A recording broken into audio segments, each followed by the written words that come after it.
लक्ष्मणबाग परिसर में नवनिर्मित सामुदायिक सुलभ शौचालय का हुआ लोकार्पण। स्वच्छ भारत मिशन अंतर्गत नगरपालिक निगम रीवा द्वारा स्वीकृत सुलभ इंटरनेशनल सोशल सर्विस ऑर्गेनाइजेशन द्वारा लक्ष्मणबाग संस्थान परिसर में निर्मित सामुदायिक सुलभ शौचालय का लोकार्पण किया गया। इस दौरान पूर्व मंत्री एवं रीवा विधायक राजेंद्र शुक्ल, कलेक्टर एवं प्रशासक मनोज पुष्प तथा आयुक्त नगर निगम मृणाल मीणा उपस्थित रहे। इस अवसर पर पूर्व मंत्री एवं रीवा विधायक राजेंद्र शुक्ल ने कहा कि लक्ष्मणबाग संस्थान विंध्य क्षेत्र एवं रीवा के लोगों के लिए आस्था का महत्वपूर्ण केंद्र है। लक्ष्मणबाग परिसर को विकसित करने व भव्यता प्रदान करने का कार्य किया जा रहा है। लक्ष्मणबाग मंदिर में बड़ी संख्या में श्रद्धालु आते हैं। सामुदायिक सुलभ शौचालय का निर्माण हो जाने से यह लोगों के लिए विशेष सुविधा बनेगी। साथ ही यह स्वच्छ भारत मिशन के अभियान को भी पूरा करने में मददगार होगा। यह शौचालय आम जनता के उपयोग के लिए निःशुल्क रहेगा, जिसका उपयोग श्रद्धालुओं के साथ परिसर में रहने वाले अन्य व्यक्ति भी कर सकेंगे। श्री शुक्ल ने कहा कि लक्ष्मणबाग परिसर में सफलतापूर्वक गौशाला का संचालन किया जा रहा है। लक्ष्मणबाग मंदिर व परिसर को आकर्षक व भव्य बनाने के अन्य कार्य प्राथमिकता से कराए जाएंगे। कार्यक्रम में कलेक्टर एवं प्रशासक मनोज पुष्प ने कहा कि लक्ष्मणबाग की अपनी विशिष्टता है। शहर के समीप यह स्थल पुरातात्विक महत्व का परिसर है। इसका बेहतर विकास मास्टर प्लान बनाकर किया जाएगा, ताकि प्राचीन धरोहर को सहेजने संवारने के साथ लोगों के लिए आकर्षक व भव्यता का केंद्र बिंदु बनाया जा सके। कार्यक्रम में तकनीकी प्रतिवेदन प्रस्तुत करते हुए अधीक्षण यंत्री नगरपालिक निगम रीवा शैलेंद्र शुक्ल ने बताया कि नगर निगम क्षेत्र का यह 27वां सुलभ शौचालय है, जिसे निश्चित समय अवधि में पूरा कराया गया है। कार्यक्रम में डॉक्टर ज्योति सिंह, जिला गौ संवर्धन बोर्ड उपाध्यक्ष राजेश पांडे, वेंकटेश पांडे, राजगोपाल मिश्र, चारी, प्रकाश सोनी चिंटू, संस्थान के मुख्य कार्यपालन अधिकारी अनिल दुबे, उप संचालक पशु चिकित्सा डॉक्टर राजेश मिश्रा, कार्यपालन यंत्री अनुज प्रताप सिंह, सहायक यंत्री वीर सिंह, सौरभ सिंह, राजभान सिंह पटेल, शेषमणि पटेल, सहायक यंत्री राजेश मिश्रा सहित स्थानीय जन उपस्थित रहे। कार्यक्रम का संचालन कार्यपालन यंत्री एस.के. चतुर्वेदी ने किया। कार्यक्रम के अंत में लक्ष्मणबाग गौशाला संचालन समिति अध्यक्ष डॉक्टर प्रभाकर चतुर्वेदी ने आभार व्यक्त किया। इसके पूर्व कलेक्टर मनोज पुष्प ने लक्ष्मणबाग संस्थान परिसर का भ्रमण कर गौशाला की व्यवस्थाओं की जानकारी ली और उन्होंने मंदिर में पूजा अर्चना की तथा कराए गए निर्माण कार्यों के बारे में भी जानकारी प्राप्त की। हम सब जानते हैं कि लक्ष्मणबाग का जो परिसर है रीवा में, ये धार्मिक आस्था का बहुत बड़ा केंद्र है। यहाँ पर चारों धाम की यात्रा करने के बाद यात्री जब तक यहाँ पर आकर दर्शन नहीं कर लेते तो अपने चारों धाम की यात्रा को अधूरा मानते हैं। ऐसी हम सब ऐसी मान्यता है जिसको हम सब अच्छी तरह से जानते हैं। उसी प्रकार से यहाँ पर एसएएफ की एक कंपनी के लोग भी, पुलिस के जवान भी यहाँ पर रहते हैं, हमारे पुजारी हैं। सभी के लिए सुलभ कॉम्प्लेक्स ना होने के कारण एक बड़ी परेशानी खड़ी थी। इसलिए सभी की मांगों को ध्यान में रखते हुए सुलभ कॉम्प्लेक्स जो यहाँ पर बन के तैयार हुआ है, बहुत अच्छा बना है। इसका संचालन भी नगर निगम करेगा, निःशुल्क रहेगा। जो भी यात्री यहाँ पर आएंगे, माताएं, बहनें और यात्री, लेडीज़ और जेंट्स दोनों के लिए बनाया गया है और पूरी तरह से निःशुल्क रहेगा।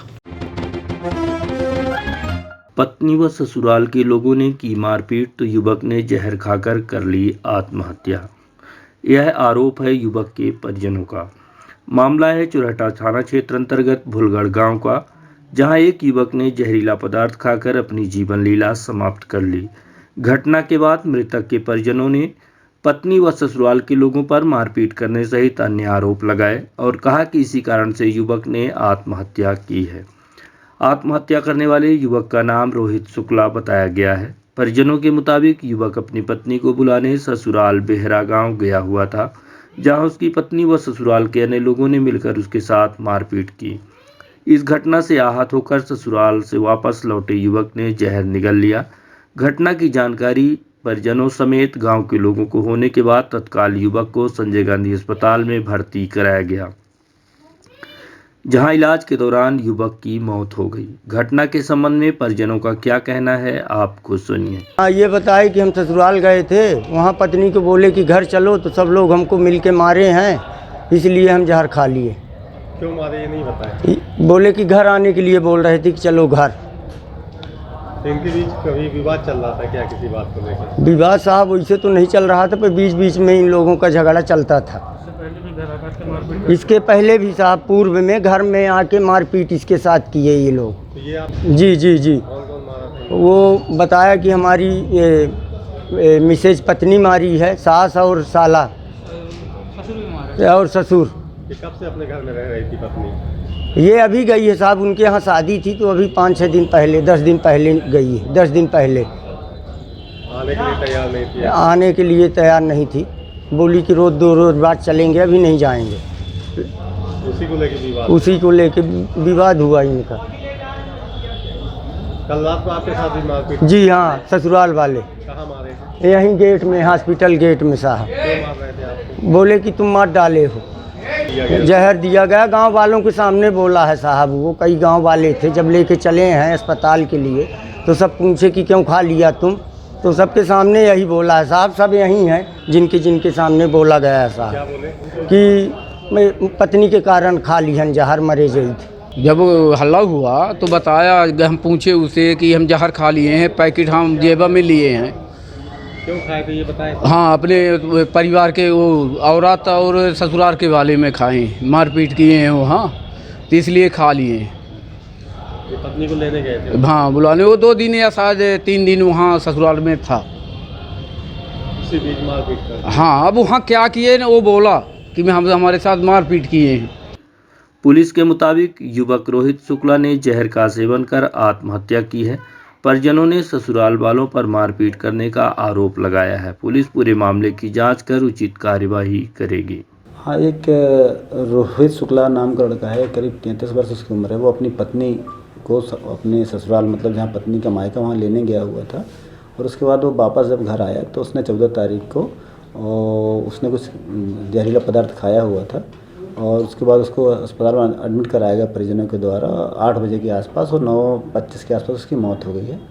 पुलिस के द्वारा जानकारी मिलने पर आवश्यक कार्रवाई की जा रही है, जांच पड़ताल की जा रही है। परिजनों ने कुछ आरोप भी लगाए। परिजनों का कहना है कि वो ससुराल गया था तो उसकी पत्नी ने, सास ने और उसके साले के द्वारा कुछ मारपीट की गई है, और इस कारण से वो ऐसा उसने जहर खाया, ऐसा परिजनों का कहना है। और लिखित में कुछ ऐसा दस्तावेज पुलिस को नहीं मिला है, ना ही अस्पताल में उसका इतना समय था कि उसका डीडी हो सके।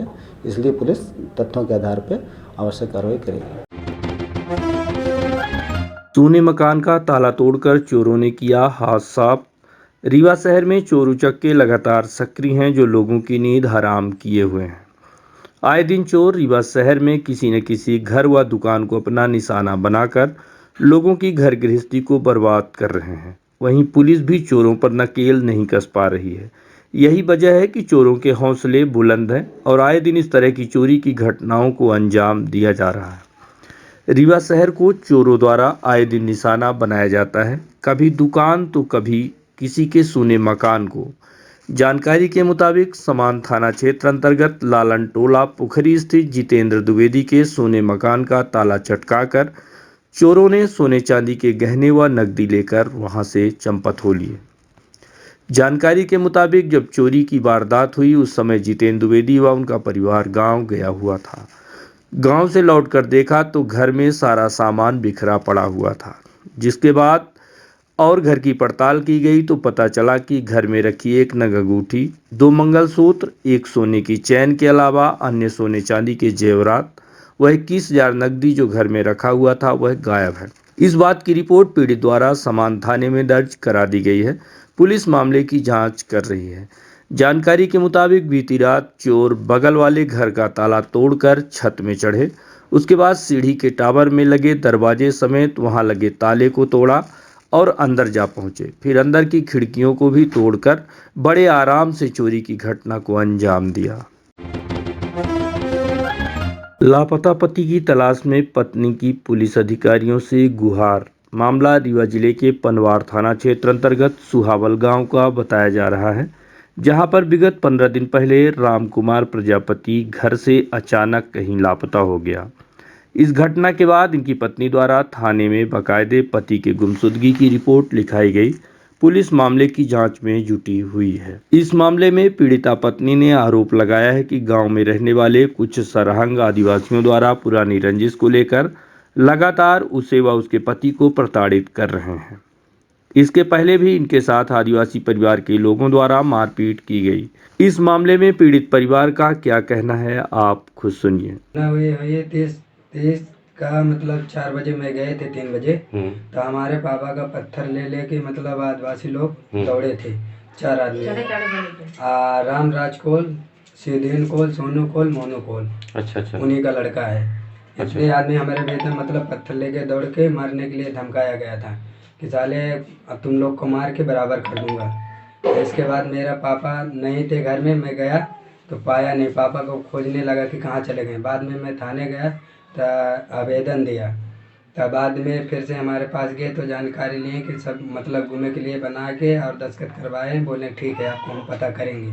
अभी तक कोई जासूस मरे जिएगा कोई पता नहीं चला था। हमारे 30 तारीख से माने गायब भी हम वहाँ दवा कराने गए लड़का के साथ, तो ये पता लगा कि माने बाप का मारे दौड़े रहे, बाप पता नहीं कहाँ घूम गया, कहाँ आप तक पता नहीं लग गया।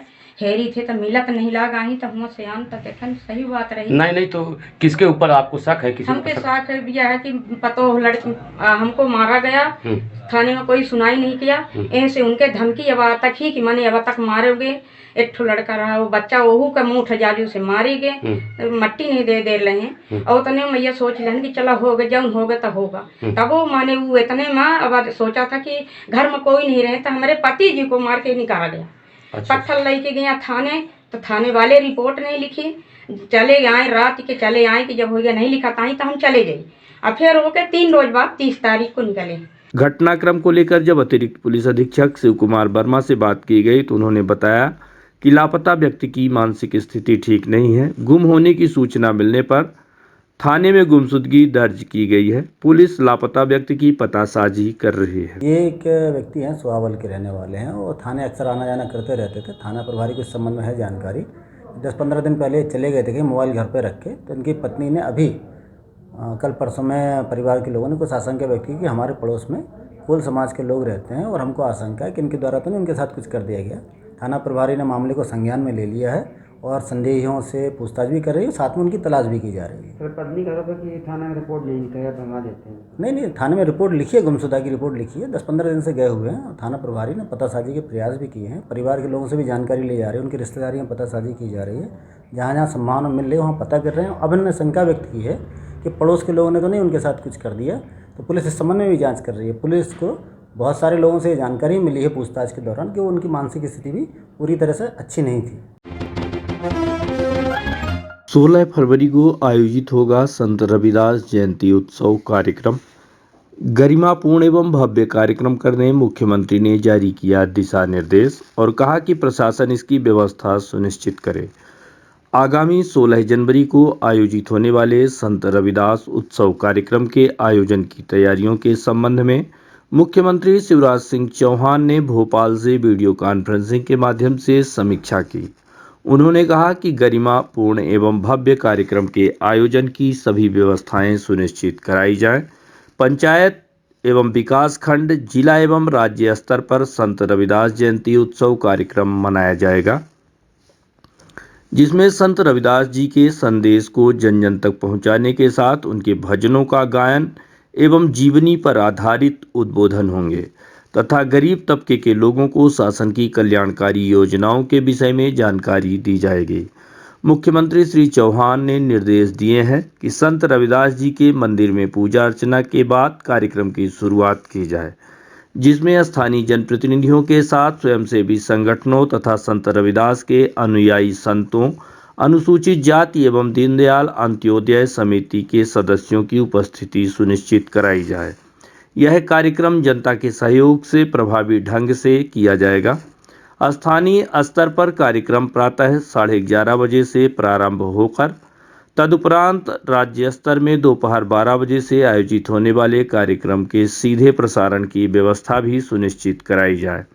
वीडियो कॉन्फ्रेंसिंग के दौरान स्थानीय एनआईसी में कमिश्नर रीवा संभाग अनिल सुचारी, कलेक्टर मनोज पुष्प, आयुक्त नगर निगम मृणाल मीणा, मुख्य कार्यपालन अधिकारी जिला पंचायत स्वप्निल वानखड़े, जिला भाजपा अध्यक्ष डॉक्टर अजय सिंह, अपर कलेक्टर शैलेंद्र सिंह, उप संचालक सतीश निगम, क्राइसिस मैनेजमेंट समिति सदस्य डॉक्टर हरीश चंद द्विवेदी, एसडीएम हुजूर अनुराग तिवारी सहित अन्य विभागीय अधिकारी उपस्थित रहे। रीवा जिले में 17 फरवरी से बृहद रक्तदान शिविर आयोजित। रक्तदान शिविर के माध्यम से रक्तदान किए जाने कलेक्टर मनोज पुष्प व अपर कलेक्टर शैलेंद्र सिंह समेत नगर निगम कमिश्नर मृणाल मीणा तथा अन्य अधिकारियों ने अधिक से अधिक लोगों को रक्तदान शिविर में शामिल होकर रक्तदान करने की अपील की है। रक्तदान करना पीड़ित मानवता की सेवा का सबसे बड़ा माध्यम माना जाता है। अगर हमारे रक्तदान करने से किसी का जीवन बचता है तो इससे बड़ा पुण्य का कार्य हमारे जीवन में और कुछ नहीं हो सकता और यही सबसे बड़ी और सच्ची सेवा तथा दान माना जाता है। इसी बात को मद्देनजर रखते हुए प्रशासनिक अधिकारियों ने जिले भर के अधिकारियों, कर्मचारियों, सामाजिक संगठनों के अलावा अन्य लोगों से अपील की है कि 17 फरवरी से आयोजित होने वाले रक्तदान शिविर में शामिल होकर रक्तदान करें। जिला कलेक्टर डॉक्टर मनोज पुष्प ने कहा है कि ब्लड बैंक में रक्त की पर्याप्त उपलब्धता को दृष्टिगत रखते हुए जिले भर में स्वैच्छिक रक्तदान शिविर आयोजित किए जा रहे हैं। रक्तदान सबसे बड़ा दान है। आपके थोड़े से सहयोग से किसी की जान बचाई जा सकती है। आप सब इन शिविरों में भाग लें और रक्तदान कर पुनीत कार्य में सहभागी बनें। कलेक्टर के साथ ही नगर निगम कमिश्नर मृणाल मीणा ने भी अपील करते हुए कहा है कि 17 फरवरी से रीवा जिले में आयोजित हो रहे रक्तदान शिविर में सभी लोगों से सहभागिता निभाएं और पुनीत कार्य में सहभागी बनें। रीवा जिले में 17 फरवरी से आयोजित हो रहे रक्तदान शिविर में सभी लोगों से सहभागिता निभाने रीवा एडीएम शैलेंद्र सिंह ने भी अपील की है और उन्होंने कहा कि रक्तदान से बड़ा कोई दान नहीं है। आगामी 17 तारीख से 3 तारीख तक जिले के विभिन्न स्थानों पर रक्तदान शिविर का आयोजन किया गया है। रक्त का दान सबसे बड़ा दान है और आप थोड़ा सा रक्तदान करके समय पर किसी की जान बचा सकते हैं। सभी से हमारी ये अपील है कि आप उत्साह के साथ और बड़ी संख्या में इन शिविरों में भाग लें और रीवा जिले की स्वास्थ्य सेवाओं में अपनी मदद दें। जिले भर के सभी युवक युवतियों से मेरी अपील है कि आप सभी इसमें बढ़ चढ़कर हिस्सा लें। सभी को ढेर सारी बधाई और शुभकामनाएं। नमस्कार, मैं शैलेंद्र सिंह, एडिशनल कलेक्टर रीवा। हम लोग अलग अलग तिथियों पर रक्तदान के बड़े बड़े कैंप रीवा में आयोजित कर रहे हैं और इसका उद्देश्य है कि कोविड की जो थर्ड वेव का हम लोग सामना कर रहे हैं उसमें हमारे और बहुत सारे जो दूसरे अन्य बीमारियों के पेशेंट हैं उनके लिए खून की कोई कमी संजय गांधी चिकित्सालय रीवा या जिला अस्पताल में ना हो। रक्तदान करने का कोई साइड इफेक्ट या कोई नुकसान नहीं होता। रक्तदान करने के बाद व्यक्ति और फिट महसूस करता है और उसके ब्लड का, रक्त का जो प्रवाह है वो तेज होता है। तो कई तरह के उसको स्वास्थ्य संबंधी लाभ ही इसमें होते हैं। कोई भी स्वस्थ व्यक्ति 3 से 4 महीनों के बाद दोबारा रक्तदान कर सकता है। मैं आप सभी से अपील करता हूं कि अधिकतम संख्या में इस शिविरों में शामिल होकर इन्हें सफल बनाएं। 17 फरवरी से ज़िले में अलग अलग तिथियों पे विभिन्न स्थानों पे रक्तदान शिविरों का आयोजन किया जाएगा। मेरी ज़िले भर के सभी नागरिकों से एवं शहरवासियों से अपील है कि इस अभियान में ज़्यादा से ज़्यादा आके अपना सहयोग प्रदान करें एवं रक्तदान करें, जिससे कि हमारे आसपास सभी का जीवन सुरक्षित हो सके। पूर्व मंत्री ने मुकुंदपुर टाइगर सफारी में विभिन्न निर्माण कार्यों का निरीक्षण करते हुए बैटरी चलित गोल्फ कार्ट वाहन का किया लोकार्पण। पूर्व मंत्री व रीवा विधायक राजेंद्र शुक्ल ने सोमवार को मुकुंदपुर पहुंचकर अधिकारियों के साथ व्हाइट टाइगर सफारी में चल रहे निर्माण कार्यों के साथ वन्य जीवों के संबंध में जानकारी लेते हुए आवश्यक दिशा निर्देश दिया है। इस अवसर पर चिड़ियाघर परिसर में रिलायंस सीमेंट मैहर द्वारा एक बैटरी चलित गोल्फ कार्ट गाड़ी जिसकी कीमत 7.30 लाख रुपए है, जिसे पर्यटकों की सुविधा के लिए दान की गई है। यहीं पर सीट आउट का लोकार्पण भी किया गया। इस मौके पर श्री शुक्ल ने निर्माणाधीन एवं निर्माण हेतु शेष वन्य प्राणियों के संबंध में समीक्षा की। इस दौरान मुख्य वन संरक्षक रीवा वनवृत्त आनंद कुमार सिंह, वन मंडलाधिकारी Satna Vipin Kumar Patel, Uttam Kumar Rai unit head MP Birla group Maihar, Rajiv Bothra development general manager MP Birla group Maihar, Shrimati Vandana Khare, CSR assistant manager, MP Birla group Maihar, संचालक जू मुकुंदपुर संजय राय खरे एवं क्यूरेटर मुकुंदपुर श्रीमती बीनू सिंह बघेल तथा मुकुंदपुर का जू स्टाफ उपस्थित रहा। घर चलो घर घर चलो अभियान के तहत कांग्रेस गिना रही है भाजपा की नाकामियां। प्रदेश कांग्रेस कमेटी अध्यक्ष कमलनाथ के निर्देशन पर चलाए जा रहे इस अभियान के तहत कांग्रेसी नेता रीवा नगर के विभिन्न वार्डों में घर घर पहुंचकर लोगों को कांग्रेस पार्टी की रीति और नीति से अवगत करा रहे हैं। साथ ही भाजपा सरकार की कई नाकामियों को जनता के सामने रखने का प्रयास कर रहे हैं। रीवा शहर के वार्ड नंबर 45 में कांग्रेस नेताओं ने घर घर चलो अभियान के तहत लोगों से मुलाकात कर उनकी समस्याएं जानी। इस दौरान भाजपा सरकार पर कई आरोप भी लगाए गए और कहा गया कि वार्ड 45 नगर निगम रीवा का बीमारू वार्ड है। कांग्रेसी नेताओं ने जनता से जनसंवाद स्थापित किया और लोगों की समस्याओं को भी सुना।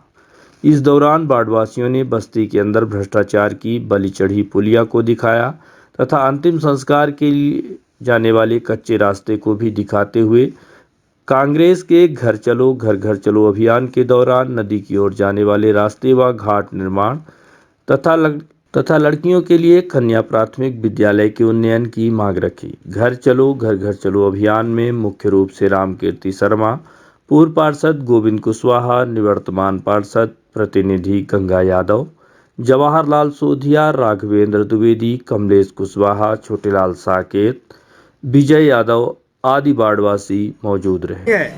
अब वो कैसे माता पिता मांग कर रहे हैं, लोग मांग कर रहे हैं कि यहाँ स्कूल का उन्नयन किया जाए, 5वीं से 10वीं तक किया जाए, वो भी नहीं हो रहा इस सरकार में। और साथ ही साथ सुलभ शौचालय की बात आ रही है कि सुलभ शौचालय यहाँ एक भी नहीं है। अब सोचिए कि आज ये 20 वर्षों में इन्होंने एक सुलभ शौचालय 45 वार्ड को नहीं दिया, तो कैसा इनका विकास? कहते हैं विकास, इनका विकास कहीं नहीं है, केवल पेपर में विकास है इनका। आप मोदी जी की, शिवराज जी की और हमारी स्थानीय विधायक की फोटो देखेंगे, कहीं इधर फीता काटेंगे कहीं उधर फीता काटेंगे, लेकिन वार्ड के अंदर लोग इनको कह रहे हैं कि आइए देखिए, हमें कोई देखता नहीं, उनको सुनता नहीं है, ये हाल है। और इनका विकास राग चल रहा है, लेकिन जनता देख रही है। आगे 2023 में मैं सभी से अपील कर रहा हूँ, स्थानीय रहवासियों से, कि आप लोग एक बार परिवर्तन करिए और जनहितैषी कांग्रेस की सरकार लाएं, क्योंकि कांग्रेस पार्टी हमेशा गरीब, पिछड़ा, बेसहारा लोगों का विशेष ध्यान दी है। क्योंकि भाजपा जो है चंद पूंजीपतियों की सरकार है, केवल कुछ चुनिंदा लोगों को शहर में सुविधा मुहैया कराती है।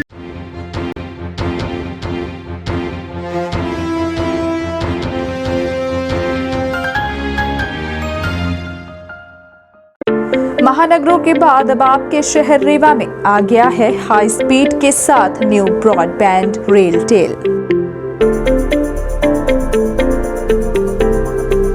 जिसमें आपको मिलेगी अच्छी स्पीड और बेहतर सर्विस। तो न्यू ब्रॉडबैंड कनेक्शन के लिए संपर्क करें VPS केबल नेटवर्क, पता John tower 2nd floor near college Chowk Rewa.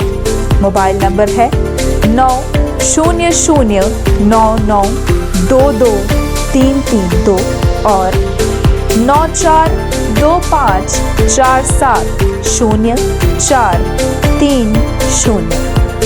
धन्यवाद।